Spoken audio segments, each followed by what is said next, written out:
Welcome. Thank you for joining us today. My name is Amy Sam. I am the Health Education Project Specialist at the Maxwell and Eleanor Blum Patient Family Learning Center at Mass General. Today's program is part of our Dermatology Series, a special collaboration between the Blum Center and the Department of Dermatology. Please note that today's session was pre-recorded for educational purposes. It'll be made available on the Blum Center website at massgeneral.org/Blum-Center. If you have any questions, please ask your doctor or a member of your care team. Hello, everyone. My name is Kathyana Santiago. I am a clinical research fellow here at MGH Department of Dermatology, and I'm here today presenting on behalf of Dr. Shadi Kourosh, dermatologist at MGH and associate professor at Harvard Medical School, on the topic of skin cancer and sun safety. So we are in the very special month of May, which is Skin Cancer Awareness Month.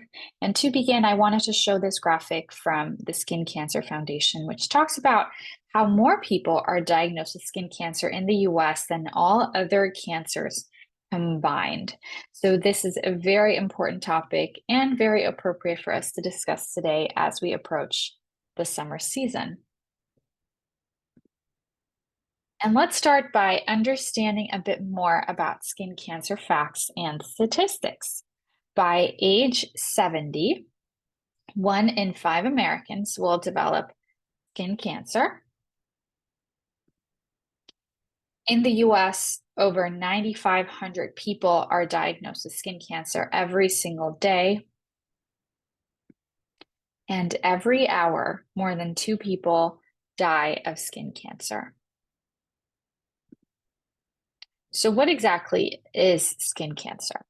Well, the 3 most common types of skin cancer are basal cell carcinoma, squamous cell carcinoma, and melanoma. And here we have some images that give you an idea of how each of these differs in appearance, and we will now dive into each of them individually. So let's start by taking a closer look at basal cell carcinoma, which is the most common skin cancer type. Basal cell carcinomas can be shiny, pearly. They are usually skin colored, but they can also be darker, especially in patients with skin of color. Depending on the background skin tone, they may appear darker brown. Skin cancers like BCCs, basal cell carcinomas, and SCCs, squamous cell carcinomas, can present as lesions that do not go away or a non-healing wound. As you can see here, these lesions can become like ulcers, so they can cause pain and bleeding. And although the body can typically heal benign things like pimples or bug bites or similar things, it can't really heal these on its own. So if you have a persisting spot that doesn't seem to heal, then that should be a red flag and should prompt a visit to your dermatologist. And lastly, metastasis of basal cell carcinoma is very rare and is associated with more aggressive types of basal cell. Squamous cell carcinoma is the second most common form of skin cancer. It is usually found on sun-exposed areas of the body, including the head, such as the scalp and the neck, the arms, and the upper back.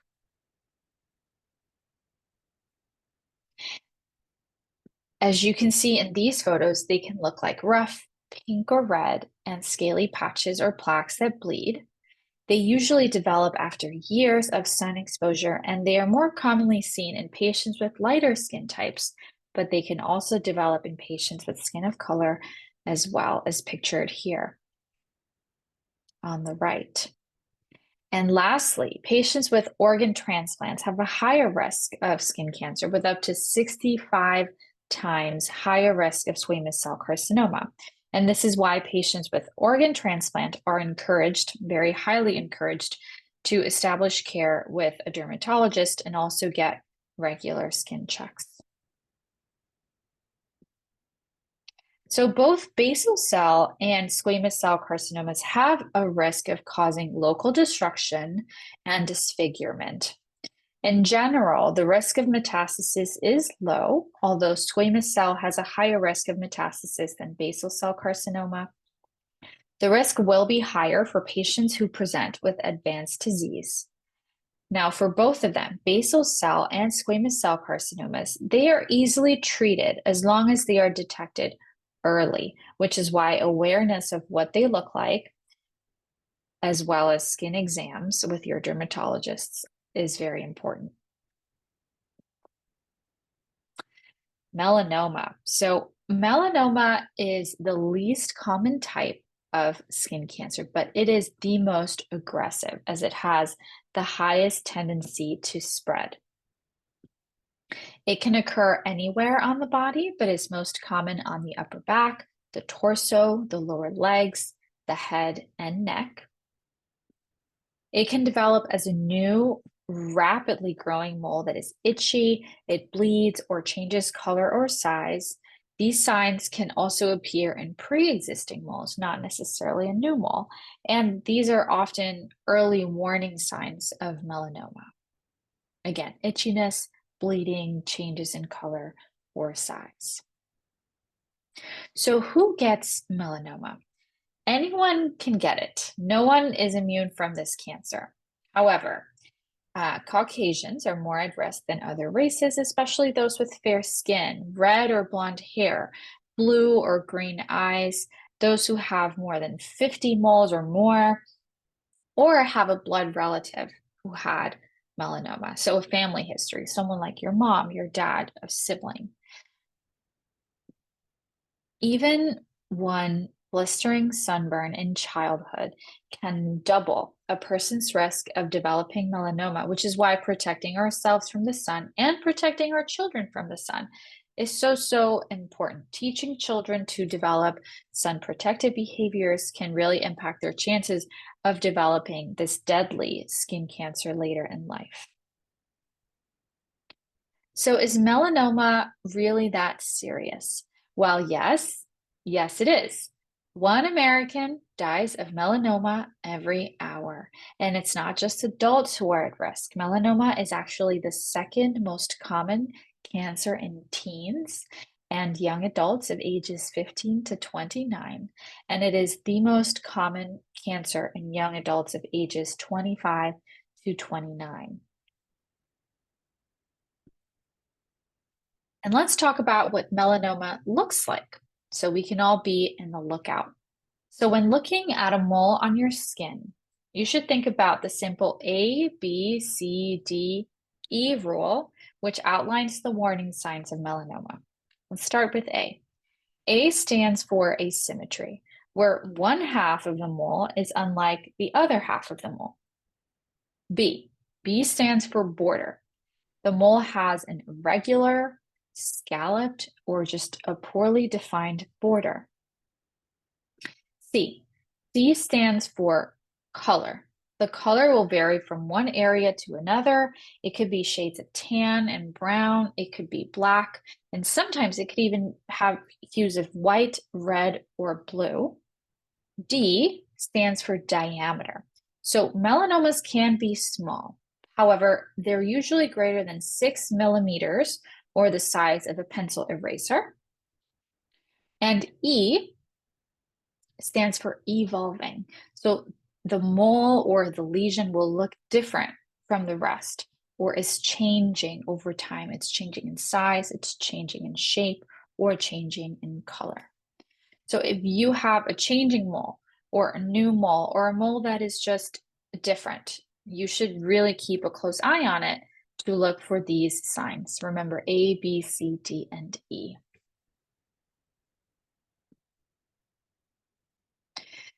And melanoma can appear in any surface of the skin, and that includes your nails. This image here shows an example of melanoma of the nail. You can see the dark, very dark pigmentation of the nail, which is very different from the surrounding nail as well as the surrounding skin.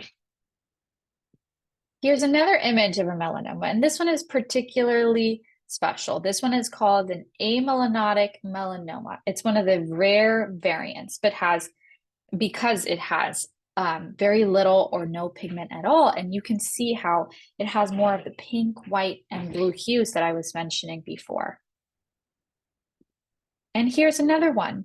This one can appear as a normal mole to some people. However, it turned out to be a melanoma. And you can see how the borders are just slightly irregular. It is very dark in color compared to the surrounding spots and also the baseline skin color. And remember that dermatologists are trained to recognize signs of atypical mole. So if you're concerned about any mole or a spot in your nail, then you should be seen by your dermatologist. So what happens if you get melanoma? Can it be cured? When melanoma is detected early, it can be highly curable. The average 5-year survival rate for individuals whose melanoma is detected and treated before it spreads to the lymph nodes is 98%, which is very high. However, once melanoma spreads to the lymph nodes and inside the body, which is considered late-stage disease, the survival rate decreases significantly. And unfortunately, this is more prevalent among Hispanic and Black patients than non-Hispanic white patients. So early detection in patients of all skin types, all ethnicities, really is the key to beating melanoma. So as we approach the summer, I know many of us are looking forward to getting out and having fun in the sun. And so we wanted to discuss how tanning increases your risk for melanoma. Some people believe that tanning beds are a safer way to tan, but like the sun, tanning beds will emit UVA and UVB rays that can cause cellular damage, can cause skin cancer, and even cause eye damage. Now let's talk about whether there is a safe way to tan, just like this lady in the photo. Well, the term a healthy tan is a contradiction. A tan in itself is a sign of DNA damage. The skin becomes darker when we tan in response to the damage it causes. We know that using tanning beds increases the risk of developing melanoma by 75%, and the risk increases with each use. Another issue is that tanning is addictive. Research has shown that the tanning process releases a type of endorphin. Endorphins are hormones that affect the brain, and they help relieve pain, and they promote a sense of happiness, well-being. So when people tan, these endorphins get released, and it makes them think that tanning is healthy. It makes them feel good. It makes them feel happy, and it can become this vicious, addictive cycle. And again, with more tanning, more risk for developing melanoma, whether it be in a pre-existing mole or a brand new mole. So the answer is that the safest way to achieve a tanned look is from using a self-tanning lotion that does not require you to lay in the sun to become tan. But if you do want to enjoy time in the sun, then what can you do? The best way to protect yourself is by avoiding excessive exposure to the sun and other forms of UV radiation, of course, such as indoor tanning. And choosing the right sunscreen can help reduce the risk of skin cancer and early skin aging caused by the sun. The AAD, the American Academy of Dermatology, recommends choosing a sunscreen with a sun protection factor, otherwise known as SPF, of 30 or higher. You should look at the bottle. You should try to find something that says broad spectrum on the label. This means the sunscreen will protect the skin from UVA and UVB, which are both types of rays that can cause damage and cancer. You want to look for ones that are water resistant up to 40 to 80 minutes. And importantly, do not forget the lips. The lips get sunburned too. So you should apply a lip balm that contains sunscreen. Now, does the SPF number matter? The SPF number on the bottle, what should we look for?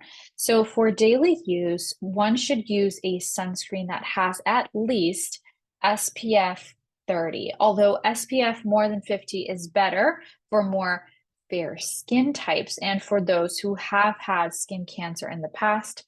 And also if more intense sun exposure is anticipated, for example, at the beach or at high altitudes, for example, skiing in the wintertime or hiking during any season.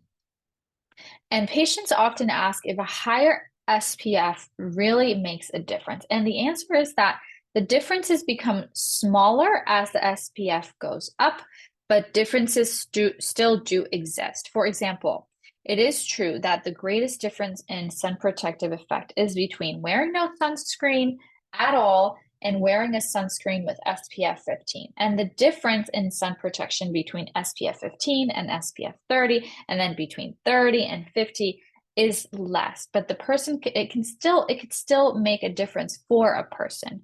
SPF 50 is especially necessary, again, for those with very fair skin, those who've had skin cancer in the past, or those who are planning for intense sun exposure, such as sports or hiking, etc. And to help illustrate this, we've created this very rough graph. It's not drawn to scale, but it's just to give you an idea. These smaller differences in UV protection that are afforded by the higher SPF sunscreens become more and more important as a person is going to be in a situation that involves high UV exposure. If you're at the beach, you want a higher SPF. If you're at high altitude, you want that higher SPF. If you're going to be outdoors, especially in the summertime, during peak sun exposure, which would be between 10 a.m. to 4 p.m., then you want that high SPF. So now that you have selected your preferred sunscreen, the question is, how do you apply it? So sunscreen should be applied early. It should be applied to dry skin 20 minutes before going outdoors. It should be enough. You should generously, and I mean generously, apply a broad spectrum water resistant sunscreen with an SPF of at least 30, as we discussed, to all of the exposed skin. You want to look for broad spectrum, which will protect from UVA and UVB. And you want to fill 1 ounce, you want to fill ideally a shot glass of sunscreen. This is considered the amount necessary to cover the exposed areas of the body properly. And it should be applied often. You should reapply approximately every 2 hours, even on cloudy days and after swimming or sweating. Remember that when you rub and towel off, you're also removing sunscreen. And when using sunscreen, be sure to apply it all of the areas that are not covered by clothing and pay very particular attention to areas like the face, the ears. Many of us don't think about the ears, your hands and your arms, and you have to coat that skin liberally, rub it in thoroughly, and don't forget your lips. They get sunburned too.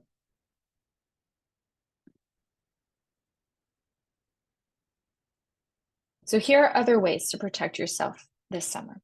You can wear protective clothing. You can wear a long sleeve shirt, pants, white brimmed hats, sunglasses whenever possible to protect those eyes. And you want to seek the shade when appropriate. Remember, the sun's rays are going to be the strongest between 10 a.m. to 2 p.m. And a way to think about it is if you look down at the floor and the shadow is shorter than you are, then you should be seeking the shade.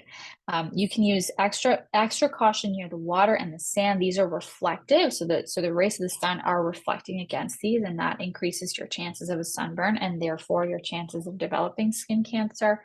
And then very importantly, avoid those tanning beds. Remember that UV from tanning beds can cause skin damage, skin cancer, wrinkling. If you want to look like you've been in the sun, then consider using a sunless self-tanning product that doesn't require you to be in the sun, but then still continue to use the sunscreen on top of that, because simply being more tan is not going to be protective enough. So now that we have discussed the different types of skin cancer and how to protect yourself from these over the summer and really every season, I wanted to encourage you all to engage in sun protective behaviors and to take a look at your own skin. The AAD encourages everyone to look at their own skin regularly. Look at your sunspots, look at your moles, keep track of them, and scan your entire body, head to toe, and even your nails. You can use a mirror or even two mirrors for areas that are difficult for you to see. The best way to detect skin cancer early when it is most treatable is to perform self-exams on a regular basis. And also, research shows that involving a partner in self-examination makes it more likely that self-screening will be performed and can improve the early detection, which is really, really the key, early detection of skin cancer, which can lead to a better outcome. So don't forget to not only look at your own skin, but also screen your family members, especially in areas they can't screen for themselves, such as the scalp, behind those ears, behind the neck, and the back. So with that, I would like to thank you all for attending this talk. I would also like to thank the Blum Center, Amy, for coordinating this event, and the American Academy of Dermatology and the Skin Cancer Foundation for providing some of the educational content in this talk, as well as their continued support for our patients with skin cancer. If you have any questions at all, please do not hesitate to reach out to me via email. My email is listed here on this slide. And with that, I thank you all once again, and please do reach out.